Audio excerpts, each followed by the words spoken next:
Hey kid, don't ever let them get inside your head. They'll tell you what to do in life instead of everything you know that you could get.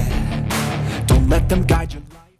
Bonjour à tous, c'est Divine, je suis très heureuse de vous retrouver aujourd'hui pour une nouvelle vidéo où nous allons faire ensemble le bilan de cette année retour sur YouTube.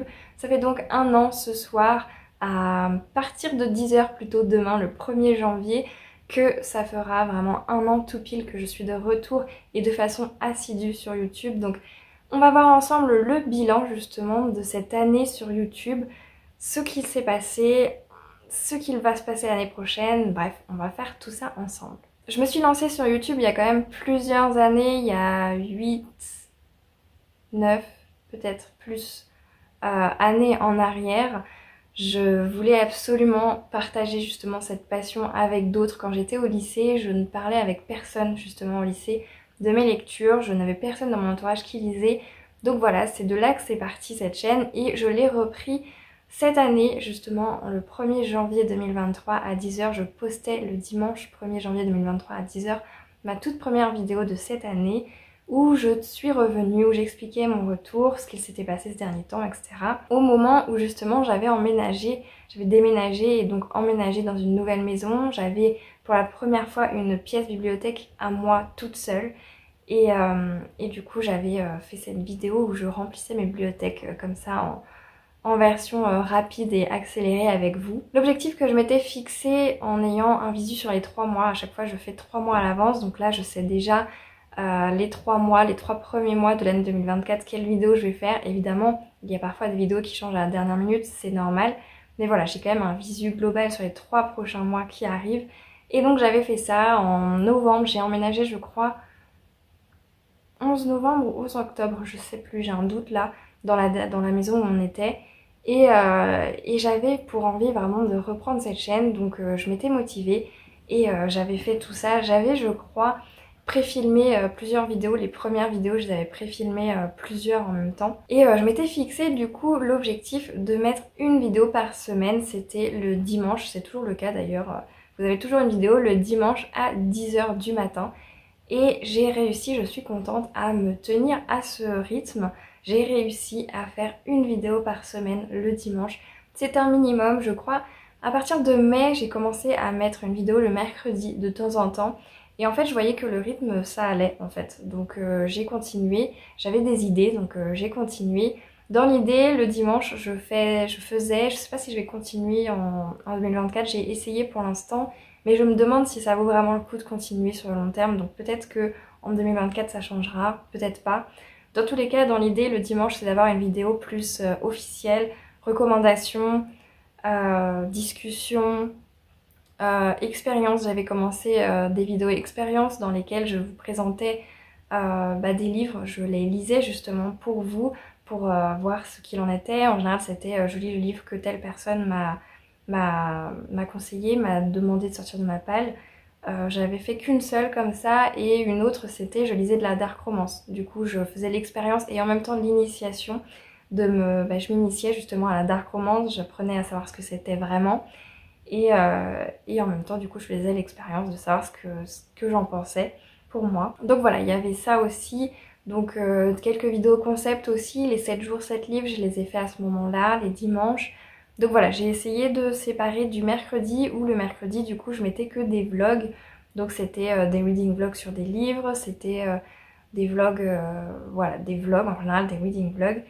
Et finalement, de fil en aiguille, je me rends compte qu'au fil de l'année, les mercredis, je mettais, et je mets toujours aussi, ça peut être des top 5, ça peut être des challenges aussi, je les fais beaucoup sur les mercredis. Donc voilà, je me dis que maintenant il n'y a plus trop de barrières, c'est un peu flou entre les deux. Donc est-ce que ça vaut toujours le coup? Je sais pas trop.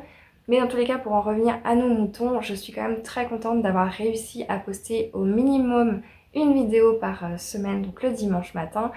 Et à partir de mai, j'ai réussi quasiment toutes les semaines. Je crois que j'ai dû louper un mercredi après ça. Donc une seule semaine où j'ai loupé un mercredi et j'ai pas pu poster.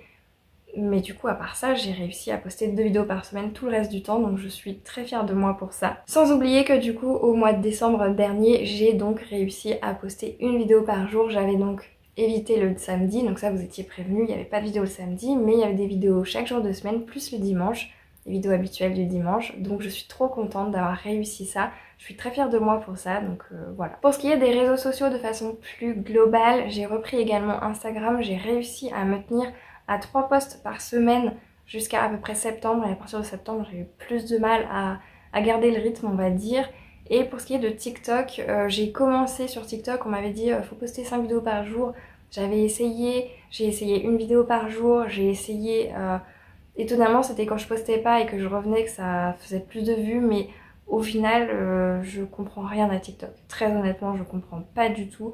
Donc voilà, je m'éclate sur TikTok, c'est ma cour de récréation, c'est toujours le cas. En décembre j'ai abandonné TikTok, très honnêtement j'en suis désolée. Et Instagram forcément. Parce que je mettais toute mon énergie tout simplement sur la chaîne YouTube. Mais voilà, donc pour ce qui est des réseaux sociaux de façon globale, j'ai quand même réussi ça. J'ai réussi aussi à poster énormément de shorts. À partir du moment où j'ai compris le concept, eh bien j'ai essayé de poster un short par jour, un peu comme sur TikTok en fait. J'ai essayé de mettre les vidéos de TikTok sur les shorts tout simplement.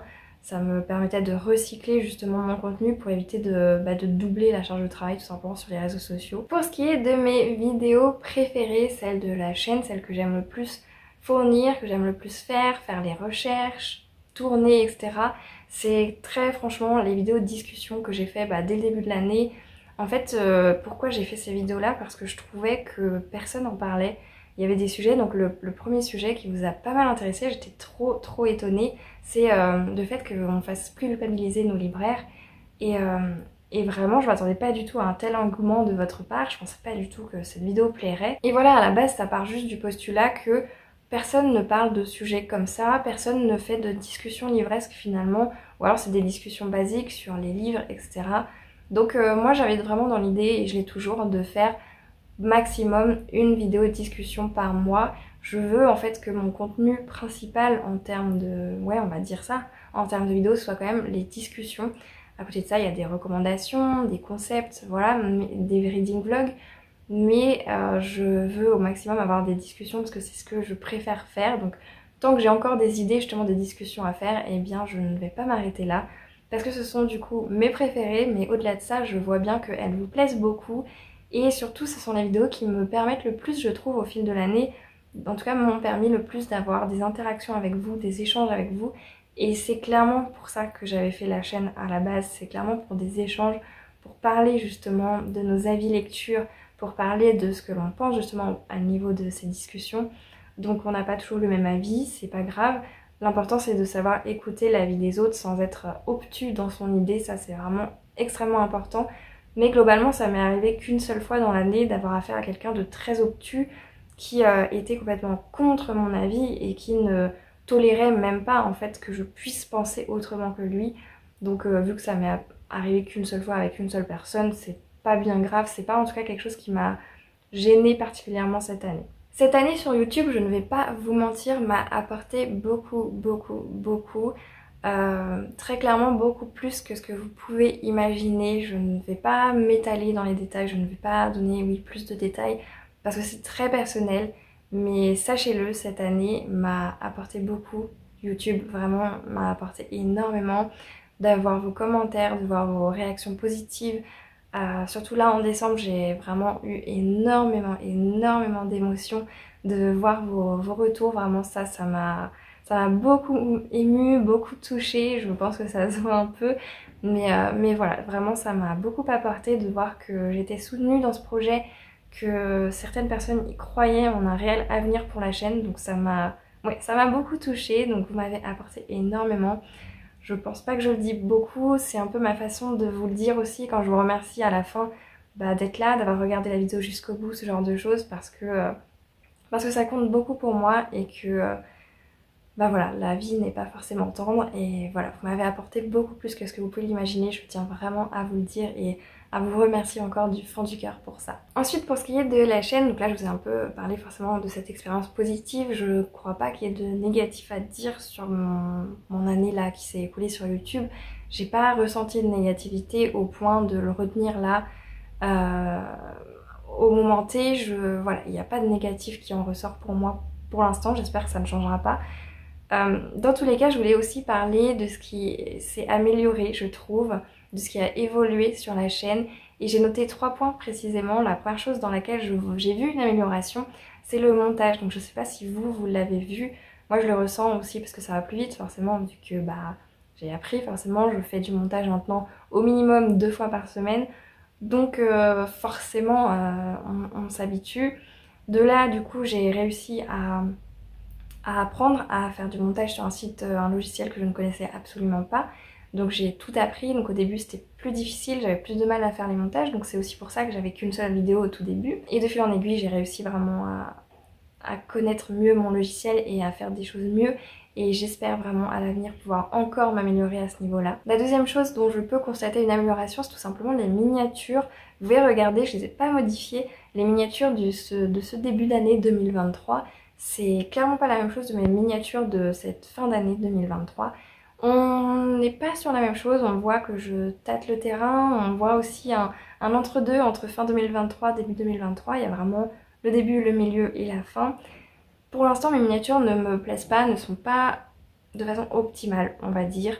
Je n'ai pas encore je pense les compétences ni les outils nécessaires et adéquates pour pouvoir faire ce que j'ai en tête. Donc voilà, pour l'instant c'est encore en amélioration, c'est encore effectivement en apprentissage. Donc j'espère que fin 2024 je pourrai vous dire regardez, là j'ai encore amélioré mes miniatures, c'est trop génial. En attendant, bon, on est avec celle-ci, mais je suis contente de voir quand même une sacrée amélioration. Je crois d'ailleurs que c'est ce qui se voit le plus sur la chaîne. Dès que vous voyez les vidéos de début 2023 et celles de fin 2023, vraiment je trouve que l'évolution est assez ouf de s'en rendre compte, je trouve ça sympa. Ensuite, la troisième chose qui s'est améliorée, c'est l'aisance devant la caméra. Ça paraît assez logique, mais c'est vrai que quand j'avais repris la chaîne, j'avais regardé d'anciens vlogs que j'avais fait et j'étais extrêmement étonnée de voir à quel point j'étais hyper à l'aise de parler, limite beaucoup plus que là aujourd'hui tout de suite. Et en fait, il y a beaucoup de choses qui s'expliquent, hein, notamment le fait que j'étais habituée à le faire, le fait que j'allais très bien aussi mentalement parlant au moment de ces vlogs. Donc il y a plein de choses qui s'expliquent, mais je suis contente de voir que là aujourd'hui je peux à nouveau être un peu plus à l'aise parce que tout début de la chaîne en fait je me prenais beaucoup la tête à savoir qu'est-ce que j'allais dire, comment, je le fais toujours d'ailleurs, mais il y a certains jours où vraiment c'était des vidéos très scriptées. J'ai testé du coup vraiment très scripté et de fil en aiguille maintenant j'essaye de moins scripter pour essayer de moins faire de coupures en fait limite à chaque phrase parce que c'est pas forcément ce que je trouve le plus agréable, mais en même temps je trouve que ma façon de parler n'est pas forcément la plus agréable non plus, la plus optimale. Vous le voyez bien, j'ai du mal à parler, j'ai du mal à créer mes phrases, etc. Donc voilà, ça c'est encore en amélioration, mais je trouve que on est quand même un peu mieux qu'au tout début. Donc j'espère que vous êtes d'accord avec moi. Sinon, c'est dommage. Ensuite, je voulais vous parler des difficultés rencontrées au niveau de cette année sur YouTube. Alors que je vous disais tout à l'heure, j'ai pas eu de difficultés vraiment qui m'ont bloquée. J'ai pas eu de haine vis-à-vis de certaines personnes. Alors j'ai eu des petits rigolos comme ça qui venaient en commentaire. Mais je l'ai plutôt pris de façon positive, ces petits rigolos justement. Par exemple, sur un short, je mettais, je crois, en titre HP pour Harry Potter. Et t'avais tous les machistes qui étaient là en mode ah oui mais HP c'est les chevaux de voiture ou je sais pas quoi, enfin vraiment ça avait rien à voir, mais bon c'était des petits rigolos quoi. Donc ça c'est des petits trucs rigolos. On m'a aussi dit de me taire, sous-entendu que comme j'étais pas assez belle aussi, je méritais pas d'être là. Si sur une vidéo j'ai aussi eu une personne qui me parlait du fait que je jugeais trop et que je devais aller au soleil pour je sais plus quoi. Donc voilà, en fait finalement il y en a eu tellement peu que je suis capable de m'en souvenir et de vous les dire limite avec précision, alors que si c'était quelque chose qui avait été tellement négatif, qui m'avait plombé le moral, j'aurais pas su en ressortir quelques-uns. Je sais pas si vous voyez très clairement ce que je veux dire, mais ça je le vois pas vraiment en négatif parce que tout le long de ces expériences là, quand je les voyais, je me disais plutôt finalement ces personnes-là ils se rendent pas compte que moi ils me font plutôt du bien entre guillemets, puisque moi je vois le bon côté des choses, c'est que ils me mettent un commentaire, donc au niveau de l'algorithme c'est plutôt positif d'avoir des commentaires sur une vidéo. Donc voilà, moi je le prenais plutôt de ce côté-là de la chose, tant que ça n'allait pas sur des fortes insultes ou autres, j'en ai pas eu heureusement. Moi ça, je répondais pas et puis je me disais juste c'est cool, ça me fait un commentaire. en plus et comme ça l'algorithme ne sera que plus content et peut-être mettra plus en avant mes vidéos. Faut voir le bon côté des choses, si ça peut vous aider à voir les choses de cette manière-là pour votre chaîne. Écoutez, moi avec moi ça a fonctionné en tout cas. Mais bref, vous verrez que le négatif là que j'en ressors, mais c'est pas vraiment du négatif, c'est surtout des difficultés que j'ai rencontrées. Ça n'a absolument rien à voir avec d'autres êtres humains. Puisque finalement le premier truc qui me vient à l'esprit au niveau difficulté, ça a été pour moi de savoir quand poster une vidéo en fonction d'un événement précis. Par exemple là récemment il y a eu Noël et en fait je sais pas quand poster les vidéos recommandations de Noël. Est-ce que je le fais le jour même de Noël? Oui, mais en même temps si je fais les cadeaux, recommandations de cadeaux ou quoi de Noël, le jour même c'est compliqué. Peut-être que les gens ils vont vouloir savoir faire des recherches avant. Et du coup, est-ce que je le fais une semaine avant, une semaine, 2 semaines avant?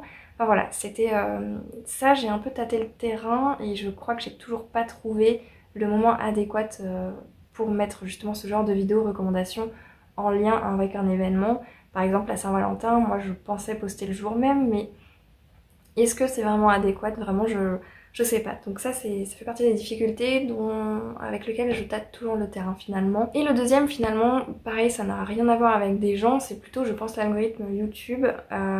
C'est tout simplement que j'ai eu la difficulté tout au long de cette année de voir mon nombre d'abonnés augmenter. Donc je vous l'ai déjà dit dans une vidéo, il me semble c'est mes abonnés en fait venaient surtout de mes shorts, sauf qu'ils ne regardaient pas mes vidéos normales.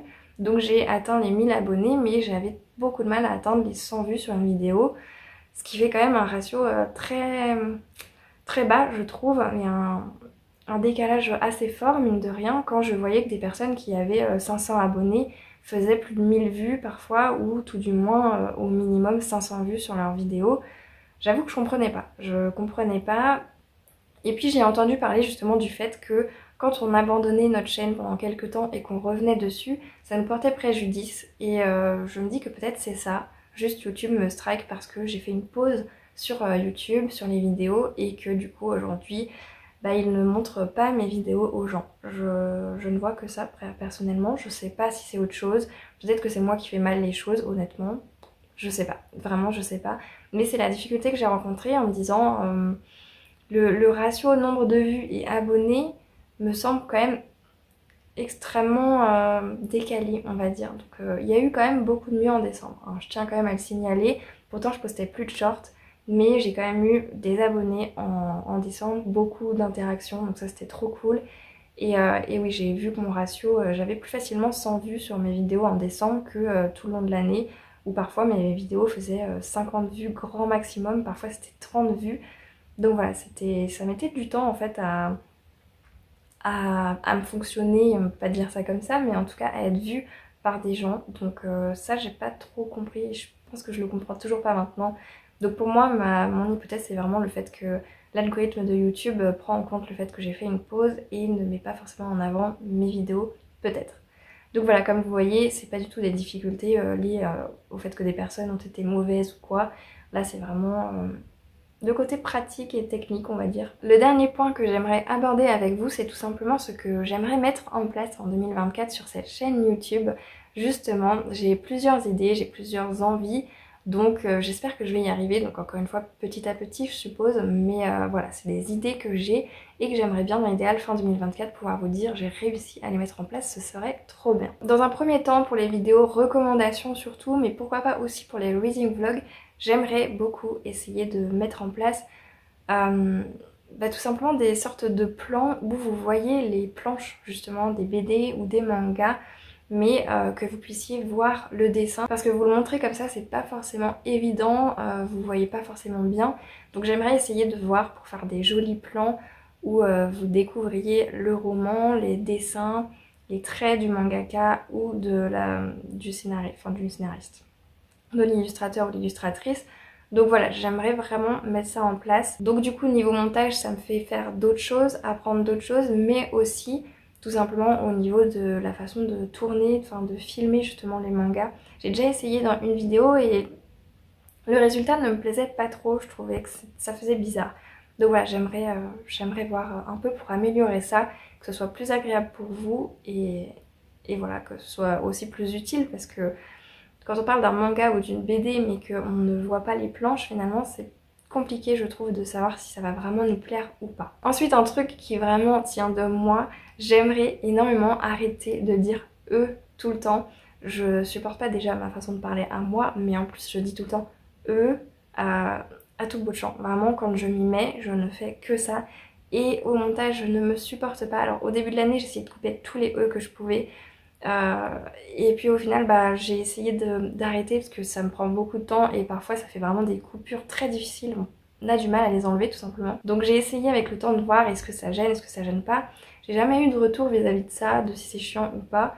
Mais voilà, moi voilà, je l'ai refait. C'est quelque chose qui me dérange beaucoup, qui m'embête en fait, m'horripile énormément. Donc j'aimerais ne plus faire de E à tout bout de champ. Quand je réfléchis, quand je veux parler, quand je ne trouve pas mes mots, j'aimerais éviter de faire ces E à tout bout de champ. Donc ça c'est vraiment un travail à faire sur moi. Je ne m'en rends pas compte quand je le fais et c'est ça le pire, c'est que ça va être très difficile parce que je me rends compte au montage mais pas forcément quand je le fais. Une chose que j'aimerais mettre en place mais je ne sais pas. Là c'est vraiment en fonction de vous, je pense que je le mettrai en place ou pas. Je vous pose la question, vraiment honnêtement. Est-ce que des points lecture ça vous intéresserait? C'est vrai que je ne fais pas de points lecture, je fais des recommandations / points lecture mais différemment de tout ce qu'on voit ailleurs. C'est-à-dire qu'au lieu de faire un point lecture par mois ou tous les 2 mois de toutes mes lectures, je vous mets mes avis lecture le plus possible sur Instagram. Mais pour ce qui est de YouTube, je ne fais pas de point lecture, je fais plutôt des sortes de points lecture, mais c'est mes coups de cœur du trimestre. Donc par trimestre, donc vous en avez 4 dans l'année, vous avez tous mes coups de cœur des 3 derniers mois. Et sinon, en point lecture, vraiment, je vais avoir par saga, où là je fais vraiment par titre de saga. Je sais que c'est des vidéos qui ne vous plaisent pas tant que ça, mais moi ça me plaît vraiment de savoir que si une personne recherche une saga en particulier, elle pourra avoir mon avis sur cette saga et pas devoir regarder toute une vidéo pour connaître mon avis sur peut-être un tome parmi tant d'autres. Voilà. Quand j'ai terminé une saga, j'aime bien pouvoir vous donner mon avis complet via ces vidéos, mais c'est vraiment les seuls moyens où je vous donne vraiment mes avis lecture. Sinon il y a les meilleures et pires lectures de l'année, mais c'est pareil, c'est qu'une fois par an. Donc voilà, j'attends vraiment de savoir votre avis. Est-ce que pour vous, vous jugez, vous seriez intéressé par un point lecture?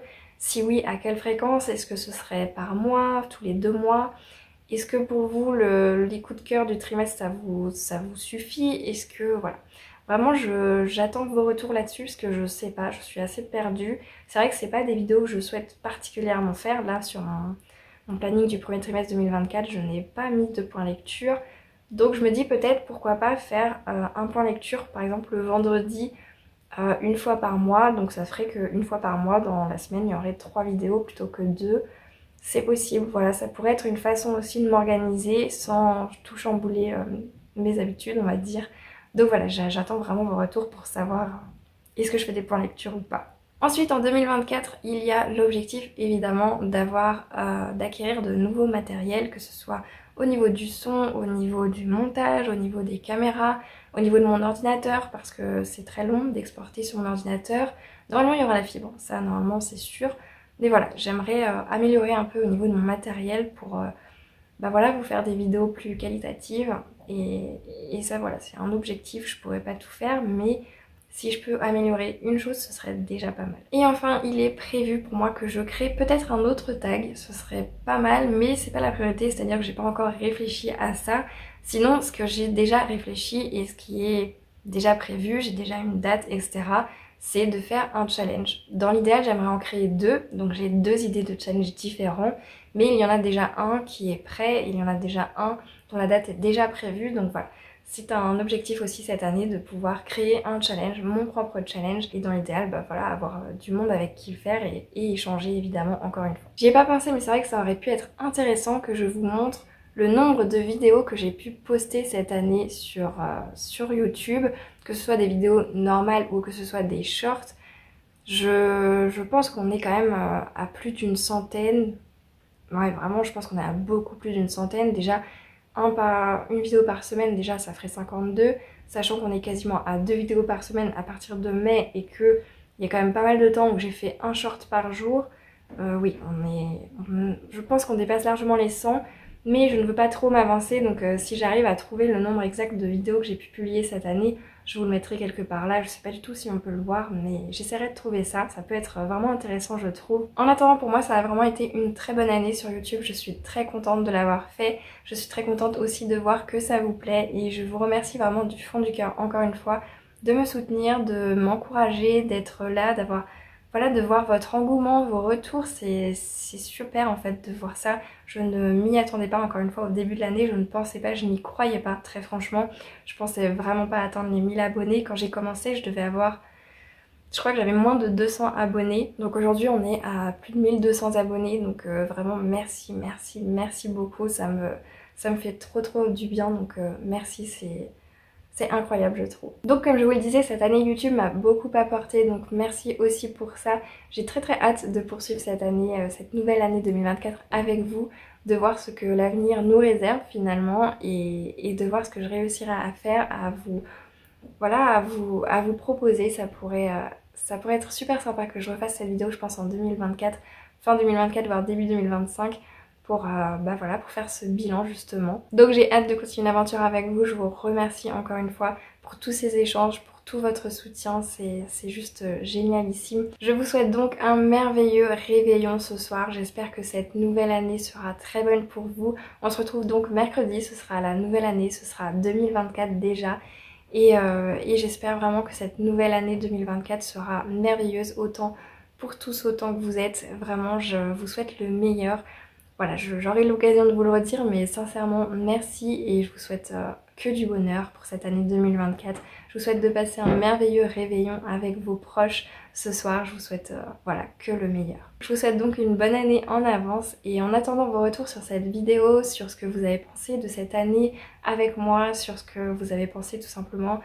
Voilà, est-ce que vous êtes d'accord avec ce que j'ai dit ou pas? Est-ce que vous avez des choses à redire, des positif ou négatif, tant que c'est constructif, il n'y a rien à perdre. Donc voilà, n'hésitez pas à partager tout ça en commentaire. En attendant vos retours, je vous remercie encore une fois du fond du cœur d'avoir regardé cette vidéo jusqu'au bout. Et sur ce, je vous souhaite à toutes et à tous de très belles lectures et je vous dis à la prochaine. Et encore une fois, une bonne année.